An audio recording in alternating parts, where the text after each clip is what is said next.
عزیزان ملت اسلامیہ، السلام علیکم ورحمۃ اللہ وبرکاتہ۔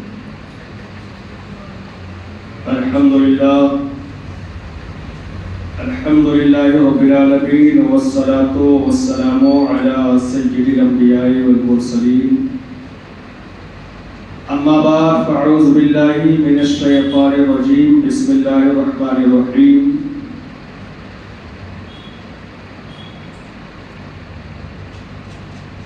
الف لام را تلک آیات الکتاب والقرآن المبین، ربما یود الذین کفروا لو کانوا مسلمین۔ صدق اللہ العظیم وصدق رسولہ النبی الکریم، ونحن على ذلك لمن الشاہدین والشاکرین، والحمد للہ رب العالمین۔ آپ آئیے، ہم اور آپ سب سے پہلے عقیدت و محبت کے ساتھ بارگاہ رسالت مآب صلی اللہ علیہ وسلم میں ہدیہ درود نشاور کریں اور جھوم جھوم کر بآواز بلند پڑھیں۔ اللہم صلی علی سیدنا مولانا محمد وبارک وسلم، صلاۃ و سلام علیک یا رسول اللہ صلی اللہ علیہ وسلم۔ عزیزان ملت اسلامیہ، قرآن کریم کی ایک سورہ ہے جس کا نام ہے سورہ حجر، اور سورتوں کی ترتیب کے اعتبار سے یہ سورہ 15 نمبر پر ہے، اور اس میں کل 99 آیتیں ہیں، اور اس کی 99 آیتوں میں سے پہلی آیت 13 پارے کے آخر میں ہے، اور باقی جو اس کی 98 آیتیں ہیں وہ 14 پارے کے شروع میں۔ یعنی پہلی آیت پر 13واں پارہ ختم ہو رہا ہے، اور دوسری آیت سے 14واں پارہ اس کا شروع ہے۔ حجر جو اس کا نام رکھا گیا ہے، اس سورہ کا نام سورہ حجر جو رکھا گیا ہے، اس کی وجہ یہ ہے کہ اس سورہ کی جو آیت نمبر 80 ہے، اس 80 نمبر آیت میں حجر کا لفظ موجود ہے، اسی لیے اس سورہ کا نام حجر رکھ دیا۔ چنانچہ اللہ رب العزت ارشاد فرما رہا ہے، وَلَقَدْ كَذَّبَ أَصْحَابُ الْحِجْرِ الْمُرْسَلِينَ، وَلَقَدْ كَذَّبَ أَصْحَابُ الْحِجْرِ الْمُرْسَلِينَ۔ تو یہاں اس آیت کریمہ کے اندر حجر کا لفظ آیا ہے، اس لیے اس سورہ کا نام ہی اس لفظ کی وجہ سے حجر رکھ دیا۔ اور حجر کیا ہے؟ مفسرین بیان فرماتے ہیں کہ حجر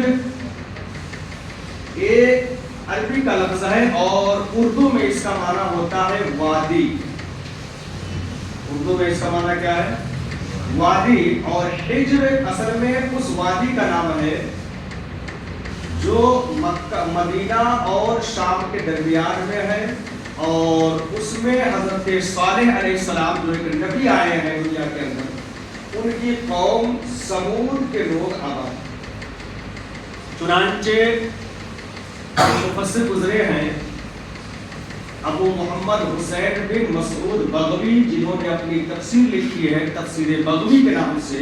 اس تفسیر کے اندر لفظ حجر کی تفسیر کرتے ہوئے ارشاد فرماتے ہیں، وَهِيَ مَدِينَةُ ثَمُودَ قوم صالح وَهِيَ مَا بَيْنَ الْمَدِينَةِ وَالشَّامِ، کہ حجر حضرت صالح علیہ السلام کی قوم سمود کی اس بستی، اس وادی کا نام ہے جو مدینہ اور شام کے درمیان ہے۔ یعنی مدینہ جو شہر ہے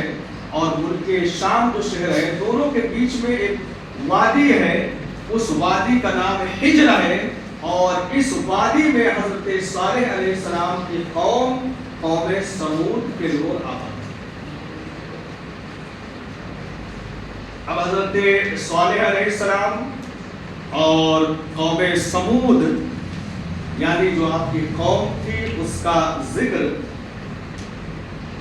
اگر کی جائے، اس کا ذکر اگر کیا جائے تو یہ الگ میٹر ہو جائے گا. اس کو انشاءاللہ العزیز اگر یاد رہا اور ذہن میں بات رہی تو آئندہ جو میں بیان کروں گا. میں نے اس سورہ حجر کی 2 آیتیں کریمہ کی تلاوت کی ہے، 2 آیتوں کی تلاوت کی ہے. اللہ وحدہ لا شریک ارشاد فرما رہا ہے الف لام را تلک آیات الکتاب وقرآن مبین. یہ آیتیں ہیں کتاب اور روشن قرآن کی. اور دوسری آیت کریمہ ہے ربما یود الذین کفروا لو کانوا مسلمین. آخرت میں کافر آرزو کریں گے کہ کاش وہ مسلمان ہیں. آخرت میں کافر یعنی جنہوں نے اسلام کو نہیں مانا ہے، جو اسلام کو نہیں مان سکے ہیں، جو قرآن کو مان کر کے اللہ کے رسول پر ایمان نہیں لائے ہیں، اور وہ کفر کی حالت میں، شرک کی حالت میں اس دنیا سے گئے ہیں. جب آخرت قائم ہوگی تو اللہ نے پہلے ہی سے بتا دیا ہے لو کانوا مسلمین ربما یود الذین کفروا لو کانوا مسلمین، کہ وہ لوگ جن کو کفر پر موت آئی ہے، جو شرک کی حالت میں اس دنیا سے گئے ہیں، جب ایمان والوں پر اللہ کا انعام و اکرام دیکھیں گے، اسلام کے ماننے والوں پر اللہ کا فضل و کرم دیکھیں گے، تو یہ خواہش کریں گے کہ کاش انہوں نے بھی اسلام کو مانا ہوتا اور اسلام کے دامن میں آئے ہوتے، ایمان لا کر کے اللہ کے رسول صلی اللہ علیہ وآلہ وسلم کا کلمہ پڑھا ہوتا، تو وہ بھی آج اس انعام اور انعام کے حقدار ہوئے ہوتے جو انعام و اکرام آخرت میں اللہ اسلام والوں پر، مسلمانوں پر، ایمان والوں پر کر رہا ہے. سمجھ رہے ہیں؟ تو یعنی اگر ہم اسلام کو مان رہے ہیں تو یہ ہم کسی اور کے ساتھ بھلائی نہیں کر رہے ہیں، بلکہ خود ہم اپنے ساتھ بھلائی کر رہے ہیں. اگر ہم مسلمان ہیں،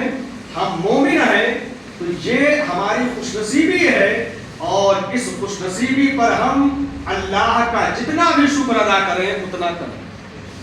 یہ وہ نعمت ہے کہ جس نعمت کی برابری دنیا کی کوئی بھی چیز، کوئی بھی دولت، کوئی بھی مالداری اس نعمت کی برابری نہیں کر سکتی. یہ وہ نعمت ہے کہ جس نعمت کو اللہ رب العزت نے ہمیں عطا فرمایا ہے تو گویا کہ یہ اس کا فضل ہے اور اس کا احسان ہے کہ اس نے ہمیں اسلام میں پیدا فرمایا ہے، مسلمان پیدا فرمایا ہے، اپنا بندہ بنا کر کے پیدا فرمایا ہے، اور رسول کائنات صلی اللہ علیہ وآلہ وسلم کا امت ہے. یہ اس کا وہ احسان ہے کہ جس احسان کی ادائیگی کے لیے اگر ہم اپنی پیدائش سے لے کر کے مرنے تک صرف سجدہ کرتے رہے، اس کی عبادت و بندگی کرتے رہے، اس کا شکر ادا کرتے رہے، تو اس کی اس ایک نعمت کا ہم شکر ادا نہیں کر سکتے. سمجھ رہے ہیں؟ اس لیے ہم اور آپ سے جتنا ہو سکے ایمان ملا ہے، اسلام ملا ہے، تو بیٹھتے اٹھتے سوتے جاگتے اپنی زندگی میں ایک ایک سیکنڈ، ایک ایک منٹ، ایک ایک گھنٹے اور اپنی زندگی کے ایک ایک لمحے کو قیمتی سمجھیں، اور کسی بھی لمحے میں اللہ کی ناشکری نہ کریں بلکہ اس کے شکر گزار بندوں میں شامل ہونے کی کوشش کریں. اللہ فرما رہا ہے ربما یود الذین کفروا لو کانوا مسلمین، کہ آخرت کے اندر کافر یہ تمنا کریں گے، کافر یہ آرزو کریں گے کاش وہ مسلمان ہیں. آؤ دیکھو رسول کائنات صلی اللہ علیہ وآلہ وسلم نے حدیث پاک کے اندر اس اور بھی اس آیت کریمہ کی بہترین تشریح فرمائی ہے، اور بہت ہی بہترین انداز میں ہم اور آپ کو اور صبح قیامت تک آنے والے مسلمانوں کو اسلام کی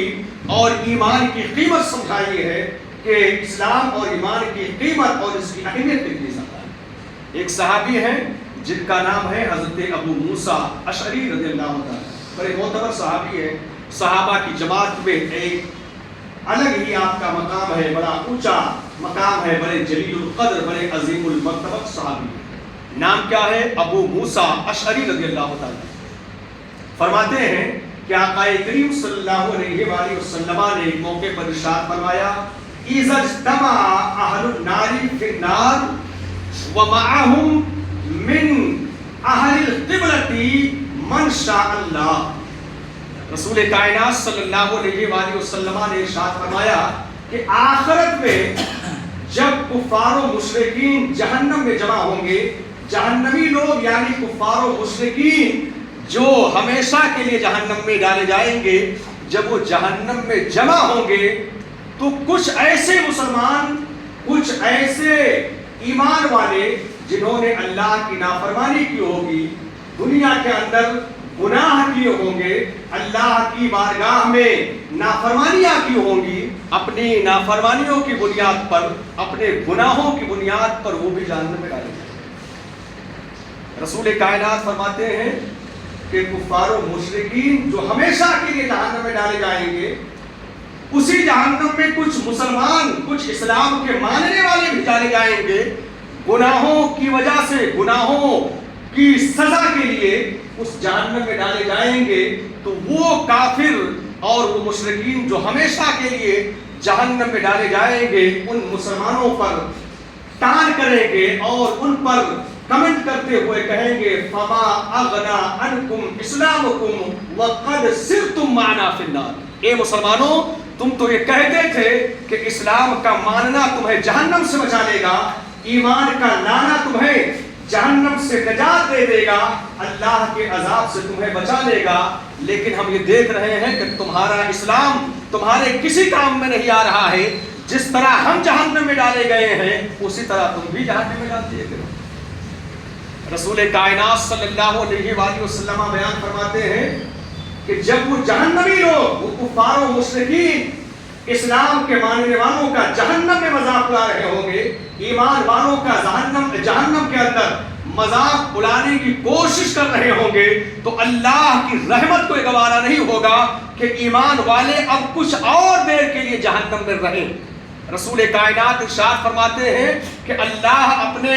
فرشتوں کو حکم دے گا کہ اے میرے فرشتوں، اس جہنم کے اندر جتنے بھی ایمان والوں کو، جتنے بھی اسلام کے ماننے والوں کو ڈالا گیا ہے، ان کی سزا کے لیے فوراً انہیں جہنم سے نکالا جائے اور انہیں جنت کے اندر داخل کیا۔ رسول کائنات صلی اللہ علیہ وآلہ وسلم ارشاد فرماتے ہیں اللہ کا حکم ہوگا، فرشتے ہر اس مسلمان کو، ہر اس مومن کو، ہر اس ایمان والے کو جہنم سے نکالیں گے کہ جن کے دلوں کے اندر رائی کے برابر بھی ایمان ہوگا، جن کے سینے کے اندر رائی کے دانے کے برابر بھی جس کے سینے میں ایمان ہوگا۔ اللہ کے فرشتے جہنم سے ہر اس مسلمان کو، ہر اس مومن کو نکالیں گے اور نکال کر کے جنت کے اندر انہیں داخل کر دیں گے۔ اللہ کے نبی صلی اللہ علیہ وآلہ وسلم بیان فرماتے ہیں کہ جب گنہگار مسلمانوں کو، نافرمان مسلمانوں کو، نماز سے دور بھاگنے والے مسلمانوں کو، زکوٰۃ اور حج کی ادائیگی میں سستی اور کاہلی کرنے والے مسلمانوں کو، اللہ کی نافرمانی کرنے والے مسلمانوں کو، گناہوں میں ڈوبے رہنے والے مسلمانوں کو جہنم سے نکالا جا رہا ہوگا، جنت کے اندر انہیں داخل کیا جا رہا ہوگا، تو وہ لوگ جو کفر پر مرے ہوں گے، جو جہنم کے اندر ہمیشہ کے لیے داخل کیے گئے ہوں گے، جب وہ دیکھیں گے کہ اللہ مسلمانوں پر کرم فرما رہا ہے، اللہ کا فضل جو ہے دیکھو کہ گنہگاروں کو جہنم سے نکال کر کے جنت میں داخل کیا جا رہا ہے، تو اس موقع پر وہ کہیں گے یا لیتنا کننا مسلمین، کاش ہم بھی مسلمان ہوئے ہوتے، ہم نے بھی اسلام کا دامن تھاما ہوتا تو آج ہم بھی جہنم سے نکال کر کے جنت کے اندر داخل کر دیا۔ آپ سمجھو یہ رسول کائنات صلی اللہ علیہ وآلہ وسلم کی حدیث ہے. رسول کائنات نے ایمان کی اور اسلام کی قیمت یہ بتائی ہے کہ اس کی قیمت کتنی زیادہ ہے کہ ہم اور آپ اس کی قیمت کا، اس کی اہمیت کا اندازہ نہیں کر سکتے ہیں. وہ لوگ جو آج دنیا کے اندر اسلام کے دشمن ہیں، ایمان والوں کے دشمن ہیں، جو اسلام کو مٹانے کی کوششیں کر رہے ہیں، وہ بھی آخرت کے اندر جب اسلام کی قیمت کو سمجھیں گے تو جہنم میں رہنے کے باوجود بھی وہ یہ خواہش کریں گے، یہ آرزو کریں گے کہ کاش دنیا کے اندر انہوں نے اسلام کو مانا ہوتا، اسلام کا پٹا اپنے گلے میں ڈالا ہوتا تو آج جہنم سے نکال کر کے جنت میں داخل ہونے کا انہیں بھی موقع مل جاتا. یہ رسول کائنات صلی اللہ علیہ وآلہ وسلم کی حدیث بتاتی ہے. حضرت ابو موسیٰ اشعری رضی اللہ تعالی عنہ جو اس حدیث کے راوی ہیں، بیان کرنے والے ہیں، وہ بیان فرماتے ہیں کہ اللہ کے رسول صلی اللہ علیہ وآلہ وسلم نے اس پورے پس منظر کو، اس واقعے کو بیان کرنے کے بعد قرآن کریم کی 2 آیتوں کی تلاوت فرمائی، جس کی تلاوت میں نے آج کی اپنی اس تقریر میں کی ہے. سورہ حجر کی وہ آیت کریمہ ہے. اللہ ارشاد فرماتا ہے الف لام را تلک آیات الکتابی وقرآن مبین، یہ کتاب اور قرآن مبین کی آیتیں ہیں. ربما یود الذین کفروا لو کانوا مسلمین، کہ آخرت کے اندر کفار جو ہے یہ آرزو کریں گے کہ کاش وہ بھی مسلمان ہوتے تو انہیں بھی اللہ کی رحمت سے حصہ ملتا، جس طرح سے اسلام کے ماننے والوں کو اللہ کے فضل و کرم سے آج حصہ ملتا.